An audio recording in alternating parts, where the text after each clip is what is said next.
ఈ సృష్టిలో ఈ అవకాశాన్నిస్తూ దేనికి అవకాశాన్నిస్తుందని చెప్పుకున్నాం? తనను తాను తెలుసుకోవటానికి. ప్రతి ప్రాణికి ఇస్తుంది అవకాశాన్ని. కానీ అన్ని ప్రాణులు గూడా దాన్ని ఉపయోగించుకోవటంలో ఎదగలేకపోయినాయి. ప్రవర్తన చేయటము, ప్రవర్తించి తనను తాను తెలుసుకోవటం. దీన్నే చెరప్రాణి అంటారు. చెరప్రాణి అంటే మనకేం తెలుసు? కదిలేవి.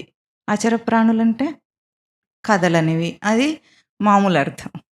చెరప్రాణి అంటే చెరగతి భక్షణం. అంటే ఏమిటంటే మనం ప్రవర్తించగలము. ప్రవర్తనలో ఒక సారమును తీసుకుంటాం. ఎట్లాగైతే ఎడ్యుకేషన్ అన్న దాంట్లో ఇందాక మీరేం చెప్పారు? ఎడ్యుకేషన్ పాఠాలు మర్చిపోయాము. కానీ తెలివి ఎదిగింది. ఆ ఎదిగిన తెలివిని ఎట్లా తీసుకున్నామో అట్లాగే మన ప్రతి ప్రవర్తనలో గూడా ప్రవర్తన అంతా పోతుంది. అంటే బయట యాక్షన్ అంతా పోతుంది కాసేపటికి. ఇప్పుడు ఏది లేదు ఏం చేసామో ఇన్నాళ్ళు. కానీ దాంట్లో మనం ఎదిగాం. ప్రవర్తించి, ప్రవర్తించి now we are matured beings అయ్యామా లేదా?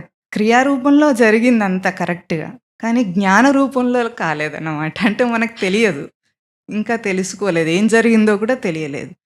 అయితే ఈ ఆపర్చునిటీ అవకాశం ఏదైతే యూనివర్స్ ఇస్తుందో దాన్ని అన్ని ప్రాణులు గూడా అన్నం అంటే తిండి తినటం లాగానే బ్రతుకుతున్నాయి. వాటికున్న తిండి ఏది కావాలో అది తింటున్నాయి. కానీ మనిషొక్కడు దీనికంటే చాలా విలక్షణం.